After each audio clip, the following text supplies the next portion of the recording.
Vamos a comenzar el estudio de la parashá de esta semana, que es Shoftim, que significa jueces.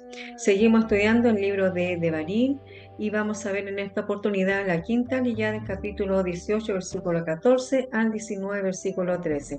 Entonces aquí vamos a ir viendo que Moshe continúa dando las instrucciones que el Eterno le ha dado para su pueblo, para seguir dirigiéndoles y para que ellos también puedan hacer todo lo que el Eterno les ha mandado. Vamos a darle lectura al versículo 14 que nos dice lo siguiente: porque esas naciones que vas a desalojar escuchan a los que practican hechicería y a los adivinos, pero a ti, Hashem, tu Elohim, no te lo ha permitido. Entonces aquí vamos viendo que Moshe era un profeta como no ha habido ningún otro. Eso también lo declara la palabra. Entonces el profeta como Moshe en este punto es presentado en contraste con los adivinos y los hechiceros de las naciones gentiles. Por un lado hay algo semejante entre estas prácticas ocultas y el ministerio del profeta, pero por otro lado es algo totalmente diferente, ya que se parecen en que están operando desde una dimensión sobrenatural y se diferencian en que las fuentes de esos poderes o revelaciones son totalmente opuestas. Los adivinos están bajo la influencia de Hasatán, que Hashem lo reprenda, y los malos espíritus. En cambio, los profetas están bajo la influencia del Ruach HaKodesh o del Espíritu del Eterno. Los falsos profetas se parecen a los verdaderos, pero su fuente de inspiración no es Hashem. Versículo 15. Un profeta de medio de ti, de tus hermanos como yo, te levantará Hashem tu Elohim, a él oirás. Entonces, para ir entendiendo, primero tenemos que ver que el término en español de profeta significa hablar en vez de, ser portavoz de, hablar ante alguien, hablar en voz alta. También en el griego clásico significa predicador. Pero como nosotros vamos a la raíz, a la fuente verdadera que es el hebreo, vamos a ver que el término hebreo de profeta en hebreo es naví. Posiblemente de la raíz que significa llamar, convocar. La forma hebrea es pasiva y significa llamado, convocado. Aquí presentamos unos puntos que nos muestran cómo es el llamado y el mensaje de los diferentes profetas que el Eterno levanta. Entonces vamos a ir viendo que este llamado naví o llamado de profeta, su origen no es humano, sino que es divino. Es también a través del Espíritu. También este ministerio, el profeta, su autoridad está sobre el sacerdote, por ejemplo, en el caso de Moshe, y también está sobre el rey en el caso de Samuel. Está también sobre el pueblo, sobre las naciones. Su misión es práctica, es oral, o sea, por medio de la boca. El mensaje de Naví, el origen del mensaje, es una llama divina, quiere decir que trae luz y a la vez trae revelación, es calor, es inspiración. La forma del mensaje es verbal, es hablado, es cantado como David, es visual, también es vivido y representativamente en acciones simbólicas. También vemos que es personal, también es familiar y también tiene un tiempo que es pasado, es presente y futuro. Versículos 18 y 19 dice: un profeta como tú levantaré de entre sus hermanos y pondré mis palabras en su boca y les hablará todo lo que yo le mande. Y sucederá que a cualquiera que no oiga las palabras que él ha de hablar en mi nombre, yo mismo le pediré cuenta. Entonces aquí vamos viendo que los muchos profetas que han subido en Israel han cumplido unas funciones importantes. También todos ellos han cumplido parte de esa profecía, pero ninguno ha estado a la par de Moshe, como decíamos anteriormente. Por lo tanto, tiene que haber uno que se asemeja a Moshe en muchas áreas de su vida, para que haya un cumplimiento de pleno de esta escritura. Hay mucha similitud entre Yeshua y Moshe.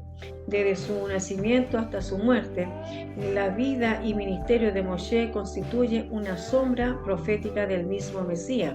El Mesías sería como Moshe. Entonces, como decíamos, hay muchas similitudes entre Moshe y Yeshua, y yo solamente voy a tocar una en esta oportunidad. Vamos a ver que una de ellas dice que Moshe habló las palabras de Hashem. Esto está en Éxodo 4, versículo 12. Dice lo siguiente: yo estaré con tu boca y te enseñaré lo que has de hablar.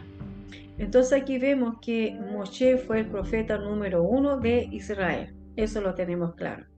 No hay ninguno que haya escrito tantas palabras de Hashem como él. Mediante su ministerio nos ha llegado la revelación de la Torá de una forma maravillosa. Sin embargo, el Mesías nos trajo la máxima revelación de la Torá del Eterno, como está escrito en Mateo 5, versículos 17 y 18, que nos dice lo siguiente: no penséis que he venido para abolir la Torá o los profetas. No he venido para abolir, sino para cumplir. Porque en verdad os digo que hasta que pasen el cielo y la tierra, no se perderá ni la letra más pequeña ni una tilde de la Torá, hasta que toda se cumpla. Entonces aquí vemos que la palabra Torá se refiere en este contexto a los 5 libros de Moshe. El Mesías no vino para anular nada de los escritos de Moshe, sino al contrario, confirmarlos y explicarlos para que podamos cumplirlos correctamente. La palabra cumplir en este contexto se refiere a un término rabínico que tiene que ver con una aplicación correcta de los mandamientos. Cumplir no significa de ninguna manera terminar o acabar, sino llevar a su máxima aplicación prácticas en la vida diaria.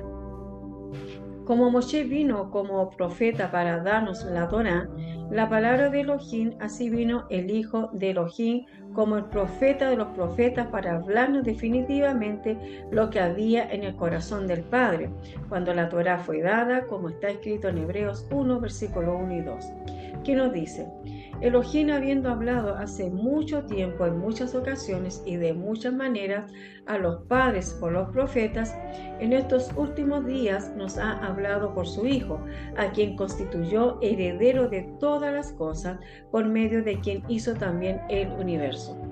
Entonces hay muchas áreas de la vida de Moshe que podríamos sacar como sombra del Mesías, pero vamos a ir recordando las palabras de Yeshua en Juan 5, 39 o 46, que nos dice lo siguiente: examináis las Escrituras porque vosotros pensáis que en ellas tenéis vida eterna, y ellas son las que dan testimonio de mí, porque si creyeras a Moshe, me creerías a mí, porque de mí escribió él.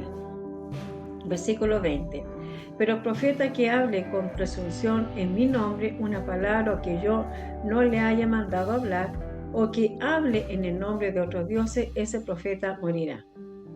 Entonces aquí vamos viendo que el ministerio del profeta es un ministerio de mucha responsabilidad, y por lo tanto el profeta tiene que estar sujeto a Hashem bajo su autoridad y también de acuerdo a lo que dice la Torá.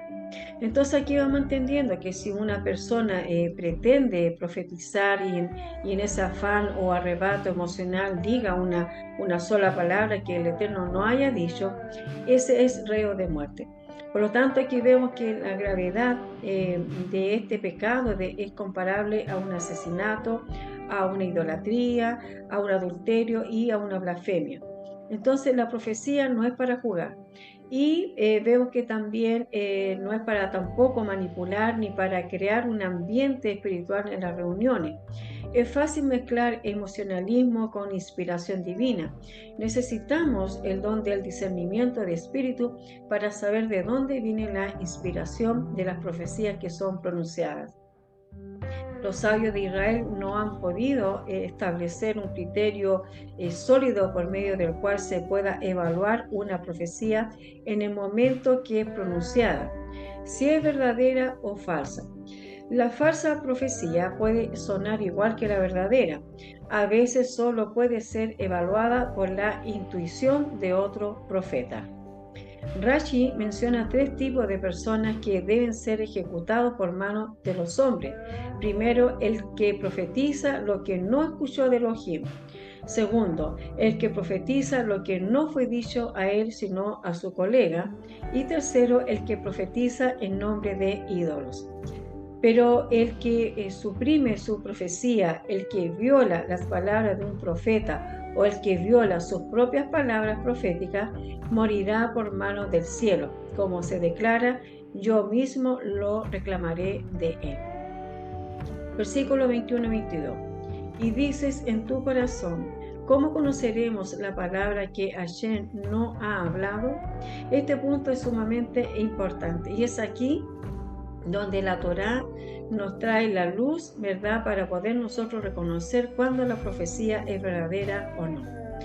Dice lo siguiente el comentario: cuando un profeta hable en el nombre de Hashem, si la cosa no acontece ni se cumple, esa es palabra que Hashem no ha hablado. Con arrogancia la ha hablado el profeta, no tendrás temor de él. Entonces aquí la Torá advierte que si las palabras proféticas no se cumplen, son falsas. Esto es válido solo para palabras que hablen del futuro o pretenden revelar secretos.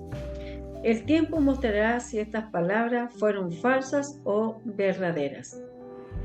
Las falsas profecías son muy bonitas, que por muy bonitas que sean, producen que el pueblo confíe en la mentira y se rebele contra el plan de Hashem. Son contaminadas por un espíritu de mentira. Además, hay profecías dadas por espíritus malignos que dicen la verdad, pero son transmitidas con otro espíritu. Tenemos un ejemplo en Hechos 16:16, que eso usted lo puede también comprobar en sus escrituras. Entonces, ¿qué es lo que podemos ir aprendiendo de esta quinta aliyá? Con mucha humildad, por supuesto, es que el Eterno nos da las señales claras, precisas, para nosotros poder reconocer cuándo la profecía es verdadera o no, o si el profeta es verdaderamente está dirigido por el espíritu de Ruach HaKodesh o está dirigido por otro espíritu. Entonces, en esta enseñanza de esta quinta aliyá podemos entonces tener la paz, ¿verdad?, en nuestro corazón, el entendimiento de que nosotros ya entendiendo este punto acerca del ministerio del profeta, ya no podamos tener ninguna duda con respecto a lo que se nos está declarando en este tiempo, ¿verdad?, que es un tiempo que donde se han levantado muchos profetas, pero el verdadero profeta es el que está dirigido por el Ruach del Eterno. Espero que esta enseñanza haya sido de bendición para su vida y nos estaremos encontrando en una próxima oportunidad. Que el Eterno le bendiga. Shalom.